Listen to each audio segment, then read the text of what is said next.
I'm Carson Hatcher. This is my capstone project for first year seminar, College 1000. The goal of this project is to showcase how I handled my first semester of college.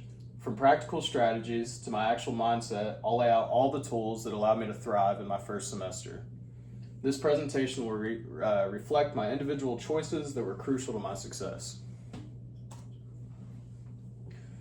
So here we have an overview of our strategies. We're going to go over time management, note-taking, and annotating. For time management, I use the original calendar app on my iPhone to manage my tasks to their corresponding due dates. For note-taking, I'm using the Feynman technique, and for annotating, I use targeted annotation.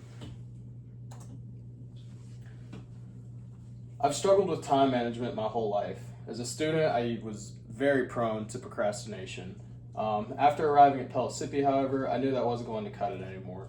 The iPhone calendar app is the easiest, most accessible way to track my assignments personally, and every week I put every due assignment on the calendar, then split the work evenly along the week. As far as when I'm actually working, I like to pair 30 minutes of work to 5 minutes of a break. This helps keep my mind fresh and helps me remain motivated. As far as note-taking goes, I've never been effective at taking notes until I discovered the Feynman technique. Essentially, I'm going to take notes as if I'm learning a topic to later teach to a young audience. It's said that if you cannot explain the topic clearly and in layman's terms, you don't truly understand it. Knowing that, I'm able to focus on the key points when taking notes and pressure testing my knowledge until I can simply explain what I just learned. This helped me cut out fluff, retain core topics of passages, and actually apply when I'm reading to assignments effectively. As far as annotation goes, I like to keep it simple. So when I first started annotating text, I assumed that more meant better. I'd have multiple color-coordinated ideas and different colored highlighters to follow for each passage that I read. This actually made everything more confusing, disorganized, and pulled my thoughts away from the key ideas. Now, all I do is I simply underline key points that contribute to the main idea, as well as circling words I don't know so I can search up their definition. This cleans up my passages and ensures my mind stays on track with the core purpose of what I'm reading. Next, we're going to talk about neuroplasticity and growth mindset. For neuroplasticity, 1 month before leaving for Knoxville, I fractured a vertebrae in my back due to a car crash. This was not only a physical challenge, but a mental one as well. I lost my emotional outlet, which was essentially working out and going on runs. This forced me to find new ways to regulate emotions and my whole mental. While it was unfortunate in the moment, this experience would set up my mentality going into school.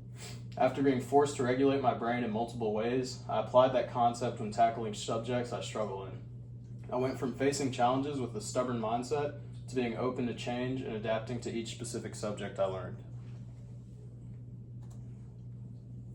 As far as growth mindset goes, after fracturing my back, all it took was just learning about what growth mindset is to apply it in my schooling. This mainly helped with my math class, which I struggle with a lot. And in college, it was no different. As hard as I tried to understand concepts, subconsciously I believed I wasn't going to be able to truly understand them. This hindered my performance until I learned about growth mindset. I learned that my brain can actively grow to understand new concepts, and being sure in that fact allowed me to put 100% effort in math and maintaining a great grade. Next, we're going to talk about the campus resource I used. I used the tutoring center. So going back to math again, even though growth mindset helped me, I still needed some guidance to help optimize my capabilities. I utilized the tutoring center before each test, which gave me the confidence I needed. I used to be embarrassed to go to tutoring, but I finally realized that a bad test grade is a lot more embarrassing than properly preparing. Without this, I would struggle majorly in math, as it's very hard for me to retain formulas and concepts applied in the class. Pictured to the right here is my wonderful tutor, Dimitri. Now for career development. And I'm going to be talking about how I took the U-Science assessment. So this assessment was very advantageous for me. It confirmed my hopes and observations relating to my strengths and weaknesses. I was labeled a brainstormer, which aligns with my strengths that I've observed. I love talking to people and being decisive, so both of those line up very well with the brainstormer aptitude. These are two key traits to the aptitude I got, and while I didn't learn anything shocking about myself, after taking the assessment and discussing with a career coach, I was able to confirm and be confident in what strengths to showcase when I'm searching for a job and the type of field I want to go into.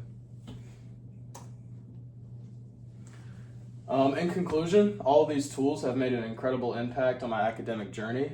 From changing to how I think and tackle problems to actual physical resources such as the tutoring center on Pelican Beach campuses, I've been able to drastically improve my quality of life in school.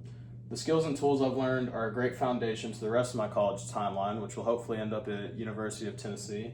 I'll be able to properly manage my work and the time allotted, find helpful resources, and be confident in my ability to learn and adapt.